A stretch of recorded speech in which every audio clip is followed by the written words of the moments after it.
Eta aya 5. Rukun Islam itu ada 5. Syahadatu, pertama bersaksi bahwasanya la ilaha, tidak ada Tuhan yang wajib disembah, dipatuhi perintahnya, dijauhi larangannya, illallahu, kecuali Allah. Wa anna, dan bahwasanya Muhammad dan Nabi Muhammad bin Abdullah bin Hashim bin Abdi Manaf bin Qusay bin Kilab bin Murrah bin Kadab bin Lu'ay bin Golib bin Fihir bin Malik bin Nador bin Kinana bin Uzaimah bin Mudrika bin Ilyas bin Nizar bin Ma'ad bin Adnan, yang rajin sampai ke Adnan. Soalnya sampai ketemunya Nabi Ismail dari Siti Hajar. Kalau dari Siti Hajar ketemunya Ishak. Makanya keyakinan kita sama Yahudi beda. Mereka punya keyakinan yang disembelih bukan Ismail, tapi siapa? Ishak. Kalau kita orang Islam Ismail. Muhammad yang itu, wa anna Muhammadan yang sampai bin Ma'ad. Kan ada yang ngaku-ngaku Muhammad binnya beda, jangan diambil Rasul kan. Wa anna Muhammadan, dan bahwasanya Nabi Muhammad bin Abdullah terus ke atas, Rasulullah itu utusan Allah. Wa iqamus sholati, dan yang kedua mendirikan salat. Baca sir. Bismillahirrahmanirrahim. Faslun, bermula arkanul Islam, rukun-rukun Islam. Bermula ini satu pasal. Arkanul Islam ini khamsatun. Bermula rukun Islam yang 5. Ada 5. Itu ada 5. Itu arkanul Islam khamsatun. Rukun Islam itu ada 5. Syahadatu an la ilaha. Yang pertama bersaksi bahwa tiada Tuhan yang berhak yang wajib disembah dan dipatuhi perintahnya serta dijauhi larangannya, illallah, kecuali Allah. Wa anna, dan sesungguhnya Muhammadan, Nabi Muhammad bin Abdullah sampai dengan Adnan itu adalah Rasulullah, adalah utusan Allah. Wa iqamus sholat, dan mendirikan sholat. Dan yang kedua ya. Wa iqamus sholat, dan yang kedua mendirikan sholat. Ya, tabarkan, baca bareng. Bismillahirrahmanirrahim. Faslun.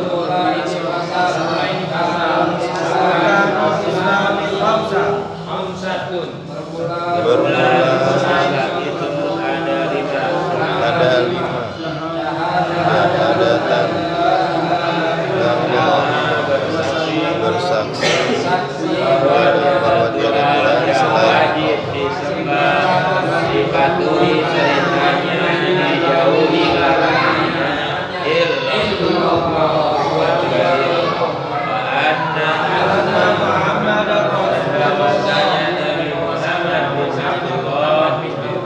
Rasulullah itu utusan Allah. Bismillahirrahmanirrahim. Masuk pada pasal pertama dalam kitab Sabinah, menjelaskan tentang rukun Islam, fondasi Islam, akar asas Islam. Bahwa Islam itu didirikan dengan 5 fondasi. Bunyal Islamu ala khamsati anwa'in. Didirikannya Islam itu atas 5 bangunan. Apa sih Islam? Bahasa Indonesianya pasrah, nyerah, nurut, taat, anggut. Nggak ada apa-apa dah, anggut aja dah. Dalam istilahnya definisi ibadah. Hukum namanya al-inqiyadu bil ahkamis syar'iyyati. Nurut, taat, patuh terhadap hukum-hukum yang dibawa oleh Allah dan Rasulnya. Itu yang disebut Islam. Al-inqiyadu bil ahkamis syar'iyyati atau al-inqiyadu bi ahkamis syar'iyyah. Dia disebut Islam nurut taat terhadap hukum-hukum syarat. Ada syari, ada syarat. Syari isinya 2. Allah dan Rasulnya membuat hukumnya. Di Islam ini ada hukum-hukum peraturan yang ada bukan aturan main yang dibuat oleh manusia, tapi dari Allah Subhanahu wa Ta'ala. Kalau syarat hukumnya, ya, syari membuat hukum isinya 2 Allah dan Rasul. Kalau syarat hukum aturannya. Nah, yang disebut Islam al-inqiyadu bil ahkami syar'iyyah. Nurut taat terhadap hukum-hukum syarat. Jadi apapun instruksi yang lahir dari hukum syarat, kalau memang mengaku Islam maka ikutin. Yang disuruh kerjain, yang dilarang tinggalin. Isinya berapa? Ada 5. Ada lagi nama lain daripada agama selain Islam, namanya milah. Ya, milah. Kalau Nabi Ibrahim nggak disebut agama Ibrahim, tapi milah Ibrahim. Dari kata imla, karena Nabi Ibrahim diimlain sama siapa? Sama Jibril. Dari kata imla dimalakan milah. Ya, Bang Abang. Ya, jangan berhenti. Nih makan bakwan nih, makan nih. Ya boleh lah. Kan bakwan nih, makan nih. Di situ aja. Ngopi nih. Jangan. Kalau nggak punya rokok, mari kamu nih. Yang pertama bisa disebut Islam, salah satu syarat awal adalah syahadat, artinya bersaksi. 2 dengan makna lain daripada syahadat, syahadatain. 2 kalimat syahadat, saksi. Bersaksi pertama terhadap Allah Subhanahu wa Ta'ala, yang kedua terhadap Muhammad Rasulullah sallallahu alaihi wasallam. Ini bagian daripada tolak ukur seseorang dianggap muslim atau tidaknya. Orang ini masuk kategori dianggap berlakukan syariat Islam atau tidak apabila telah tampak zahirnya ini dengan bersyahadat. Ya. Karena mengucapkan 2 kalimat syahadat ini bagian daripada syarat. Apalagi buat kita ada di dunia sesama muslim, bagaimana bisa diberjalankan syariat Islam kalau orang ini nggak tampak keislamannya? Kalau sholat, puasa, zakat itu mah sekedar ciri, sekedar tanda, alamat orang-orang yang beriman, mengakui terhadap apa yang dibawa oleh hukum syariat. Tapi kalau untuk pengesahannya, bentuk daripada keimanannya, karena dalam hati tak kelihatan, harus dizohirkan, ditampakkan dengan mengucapkan 2 kalimat syahadat. Jadi nggak bisa orang mengaku Islam tanpa mengucapkan 2 kalimat syahadat. Walaupun dalam hatinya akuin, mungkin di sisi Allah bisa dianggap seorang muslim.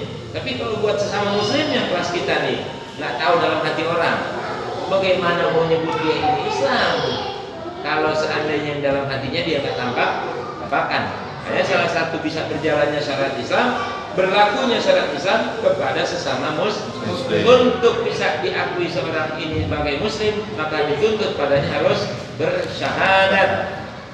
yaitu dengan mengucapkan dua kalimat syahadat, asyhadu alla ilaha illallah, asyhadu anna muhammadar rasulullah.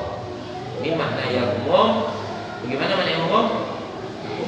Aku bersaksi Tiada Tuhan selain Allah dan aku dan aku bersaksi Nabi Muhammad utusan Allah. Ini arti yang umum buat kita yang udah ngaji, yang lagi belajar ditambahin, naikin, tingkatin pemahaman daripada lafaz asyhadu alla ilaha illallah. Asyhadu mengiktikadkan saya, aku iktikadkan, aku yakini dengan secara makrifat dan tasdik, sedikit pun nggak ada keraguan, walaupun diiming-imingi dengan apapun, dengan aku terima dan aku akui bahwasanya Allah zat yang patut disembah, dituruti perintahnya, dijauhi larangannya.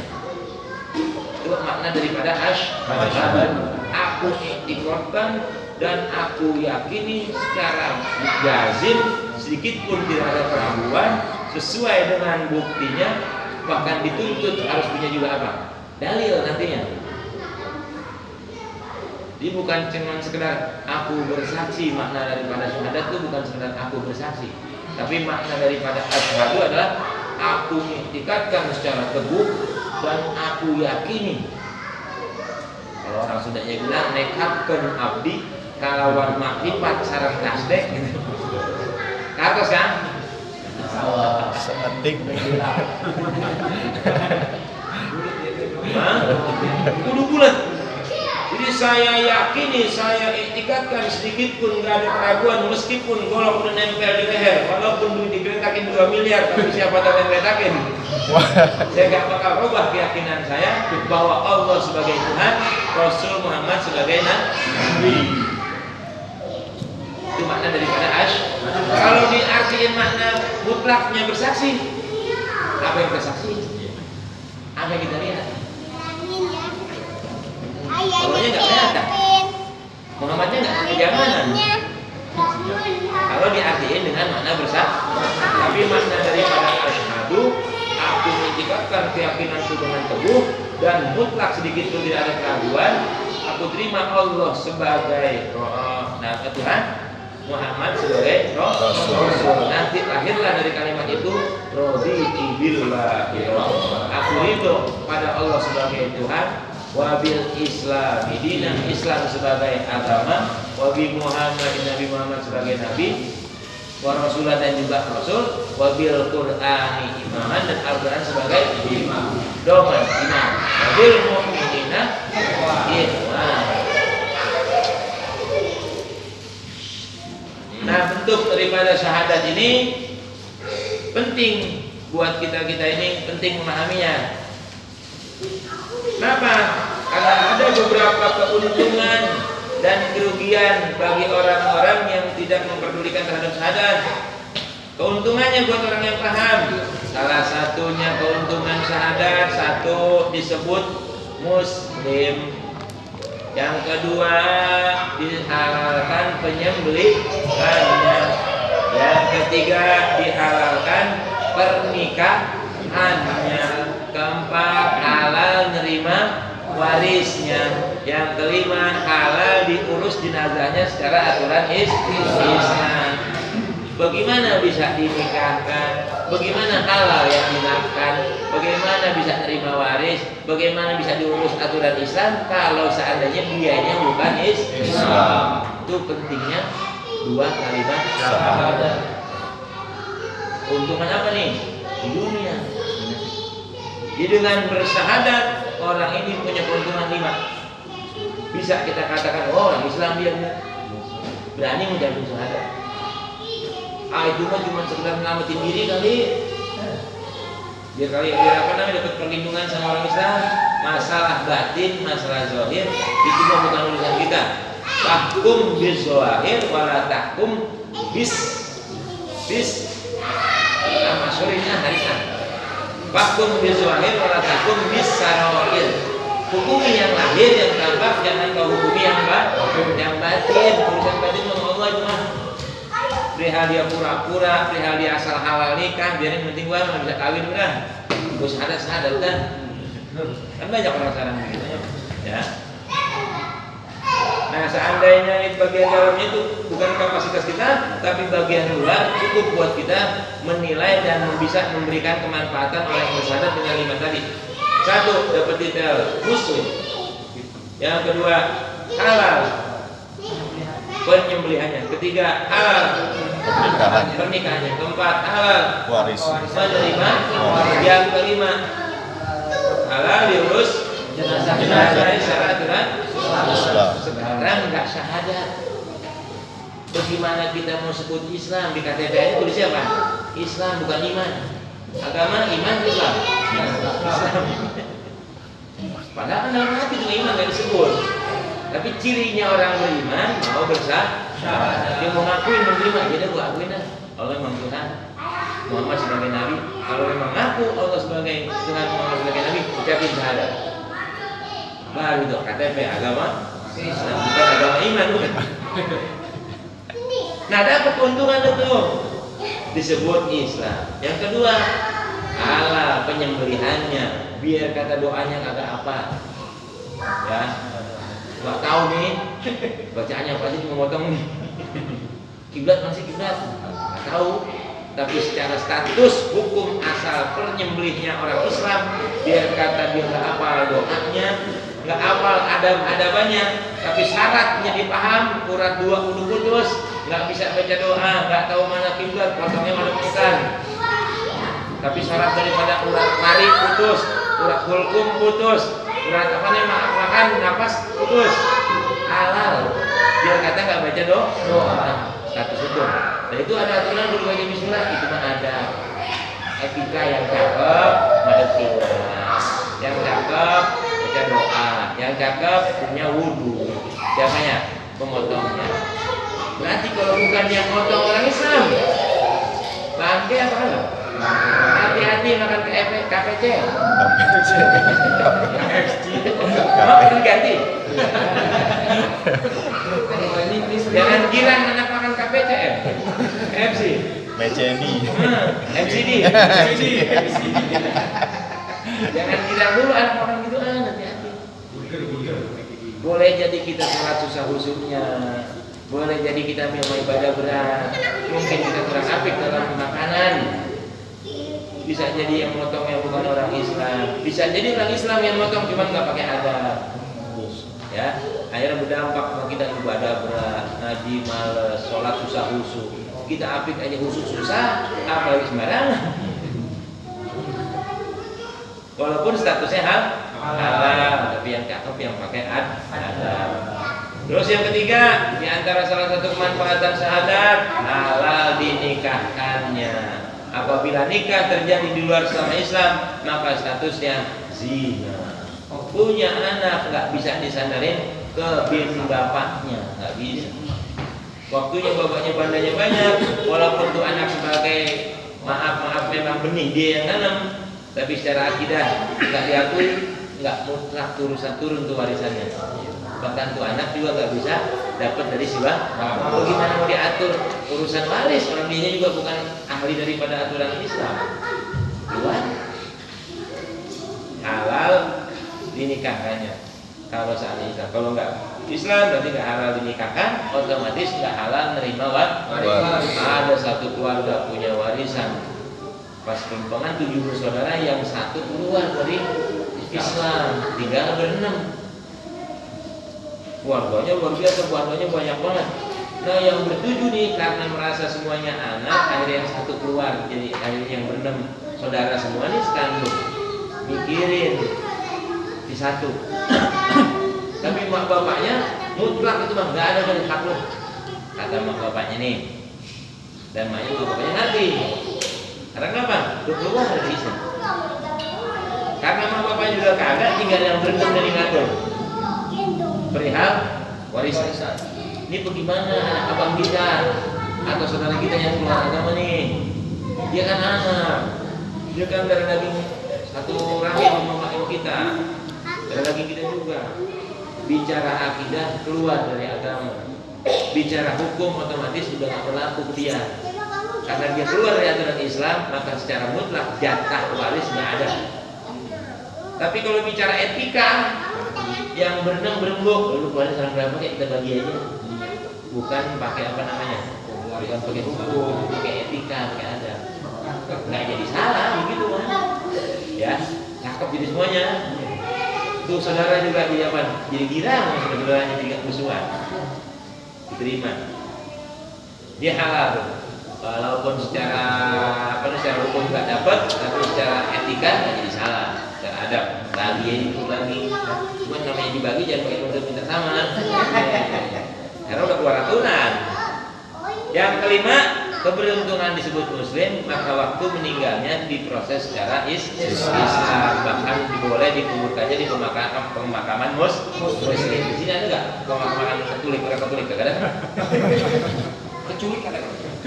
Katolik, Protestan nggak ada di sini. Karena memang salah satu keapikan aturan agama Islam, yaitu tidak boleh di tempat muslim dikuburkan orang di luar Islam. Beda pemakaman umum. Mereka umum sih yang mana aja boleh. Ngokong ucuk, mbak ucuk, teh ucuk, boleh. Tapi kalau mau mutlak makam muslim nggak boleh selain Islam. Nah inilah keuntungan syahadat di dunia buat kita nih. Apa ada keuntungan di akhirat?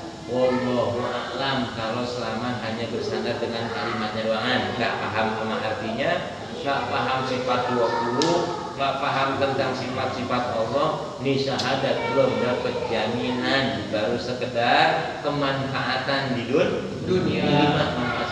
Tapi buat akhirat tos-tosan nanti. Karena kategorinya syahadatnya namanya syahadat syar'an. Baru dianggap sah pandangan hukum syar'an. Tapi yang dapat jaminan adalah syahadatnya syahadat munjin. Syahadat yang bisa menyelamatkan. Mana syahadat yang munjin? Waktunya melafadzkan asyhadu alla ilaha illallah, terbayang akidah uluhiyah, sifat-sifat Allah, Allah wujud yang baqaum la badul lawadis. Waktunya menyebutkan wa asyhadu anna Muhammadar Rasulullah, terbayang sifat akidah nabawiyah, sidik, amanah, tabligh, fatona. Itu baru namanya syahadat munjin. Nah kalau selama ini baru tiba asyhadu alla ilaha illallah, asyhadu anna Muhammadar Rasulullah, ditanya Allah sifatnya apa? Nggak tahu. Nabi Muhammad sifat yang wajib pada para Rasul apa? Mustahilnya apa? Terus apa alasannya Rasul punya wajib sifat ini? Kita belum tahu. Ini syahadatnya masih dapat keuntungan di dunia. Buat akhirat masih tos-tosan. Perlu diingat. Makanya perlunya kita ngaji sifat 20 itu salah satunya. Alhamdulillah kita pelajarin ya. Alhamdulillah. Sifat kemarin. Ini keuntungan syahadat. Lalu ada resiko. Seandainya kita seorang Islam, bisa rusak syahadat kita apabila melakukan hal-hal yang dianggap oleh hukum syara merusak syahadat. Di antaranya salah satu melakukan pemurtadan atau perilaku yang bisa menyebabkan murtad. Entah itu murtad ucapan, entah itu murtad perbuatan, entah itu murtad akidah keyakinan. Mana murtad ucapan? Salah satunya maaf alhamdulillah menyerupakan makhluk Allah yang begitu mulia istimewa diserupakan dengan binatang. Enteng banget menyebutnya. Unyuk, bagong, nyomet loh. Manusia sempurna banget kok kita ini. Inna khalaqal insana fi ahsani taqwim. Diciptakan manusia itu sepaling-paling baik bentuk dari sekian makhluk yang ada. Kita nyerupain yang apa? Membubuk. Hati-hati. Kalau nyerupain cuma sifatnya nggak masalah. Tapi kalau sampai spontan nyerupain itu belum bagus. Masuk hati-hati. Syahadat lagi ya. Salah satunya lagi menghalalkan yang jelas-jelas haram, mengharamkan yang jelas-jelas halal. Kata siapa belum halal? Tidak dulu betul halal. Ya datang waktu sholat wajib kan bakal lu, gue sih belum wajib sholat. Hati-hati. Simpel sepele. yang bisa mengeluarkan kita dari syahadat. Itu syahadat lisan. Dalam kitab Sulamul Taufik ada banyak. Salah satunya mengharamkan yang halal, menghalalkan yang haram. Hukum dia sudah dibuat sama Allah melalui Rasulnya, ini wajib, ini halal, ini haram, ini sunnah. Kita rubah-rubah. Nggak boleh. Atau menyerupakan makhluk Allah dengan yang paling jin. Atau murtad perbuatan. Jelas-jelas mengakui ada zat yang memiliki kekuasaan selain Allah. Datang ke pohon roa, minta sama bawah, sama datuk, sama apa itu, sama Mbah Mayang itu. Datang ke Gunung Kawi, nyembah selain Allah, musyrik, murtad. Atau sengaja nyembah berhala, nyembah matahari. Murtad akidah hati, meragukan tentang adanya Allah, meragukan kerasulan Nabi Muhammad. Ini juga termasuk bagian daripada apa? Murtad akidah. Apabila terjadi salah satu dari yang tiga, maupun ucapan, perbuatan ataupun akidah, buru-buru syahadat lagi dengan mengucapkan asyhadu alla ilaha illallah wa asyhadu anna muhammadan rasulullah. Makanya bagian daripada keapikan, kehati-hatian kita setiap beribadah, setiap mau beramal soleh, iringi dengan bacaan syahadat. Ngerinya kita beramal, ngerinya kita sholat, padahal kita lagi dalam keadaan murtad, bukan dalam Islam. Ngatain orang itu sholat aja, padahal tadi belum masuk Islam lagi dia. Pengen ngerjain aja sholat. Syarat wudhu diantaranya apa? Islam. Syarat sholat Islam. Kalau Islam belum, pengen sholat aja. Akhirnya amal kita sia-sia. Khawatir ada ucapan kita, khawatir ada perilaku kita, khawatir ada akidah kita yang bisa mengeluarkan kita dari Islam. Akhirnya amal-amal yang kita lakukan nggak direken dalam keadaan Islam dirinya. Hanya dianjurkan buat amal ibadah kita awali dengan syahadat. Itu beberapa perbuatan-perbuatan yang bisa membatalkan syahadat yang disebut murtad. Nah, di antara salah satu syarat syahadat harus juga diiringi dengan izdian dan qabul. Apa itu izdian dan qabul?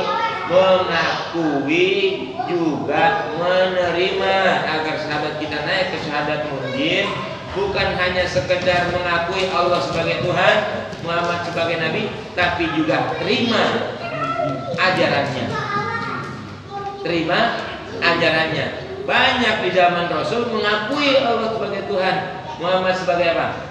Nabi, tapi buat ngikutin ajarannya, tak dulu dah. Nggak dianggap sebagai apa? Nggak dianggap sebagai Muslim yang sejati.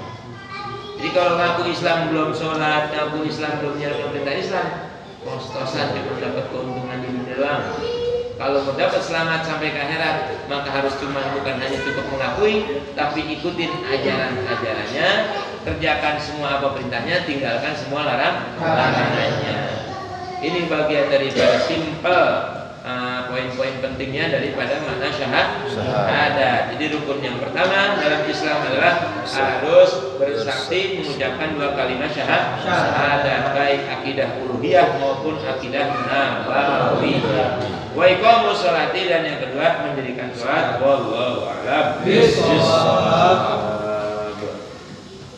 Bimbana bima lamtana Rabbi alimna allazi yanfa'una Rabbi faqina wa faqir alana wa qarabatir lana bidinina tawassalna bita'alum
Islam.